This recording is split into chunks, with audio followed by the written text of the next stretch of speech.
Nadukutan ng isang mag-asawang senior citizen sa Quezon City. Ang babaeng suspect kunwari nag-alok ng ayuda sa may dukot sa 6,000 pisong pensyon na kakakakuha lang ng mag-asawa. Ang nahuli kam na insidente sa unang balita ni James Agustin. Masdan ng isang babae habang kausap ang mag-asawang senior citizens sa labas ng isang printing shop sa Barangay Commonwealth, Quezon City. Tila may pinapaliwanag pa ang babae kung anong isusulat sa papel. Habang abala sa pagsusulat ang mag-asawa, makikita ang babae na may kinuha sa eco bag na dala-dala ng babaeng senior citizen. Mabilis niya itong ipinasok sa kanyang damit. Maya-maya pa umalis na ang babae sa lugar. Tinangay niya ang wallet na naglalaman ng 6,000 pesos na pensyon ng senior citizen. Ayon sa 71 taong gulang na biktima, pauwi na sila ng kanyang asawa matapos kumuha ng pensyon. Nang lapitan ng babae at pinangakuan ng ayuda. Bigla lang sa lumapit kag sumabi nga hindi na kayo magbili ng bigas kay may pamigay nga kongresista ng bigas tag 5 kilo. Ay di malaki na yun kay dalawa kami ni mister.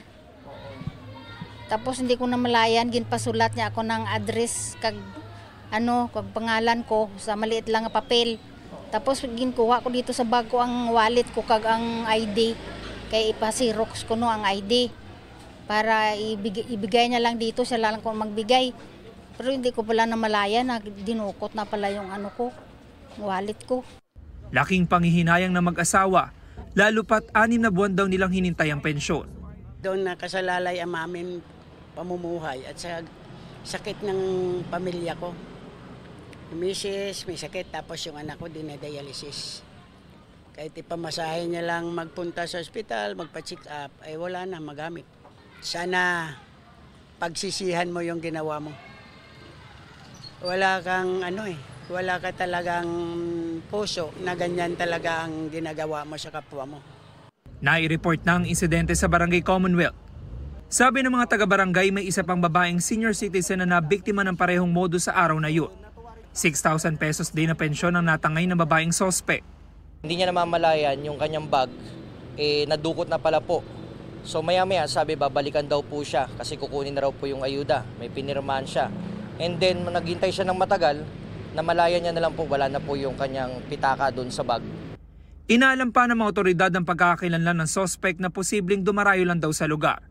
Nagpaalala rin sila sa mga senior citizen para hindi mabiktima ng ganitong modus.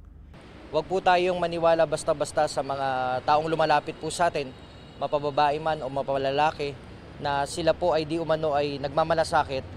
Ito ang unang balita. James Agustin para sa GMA Integrated News.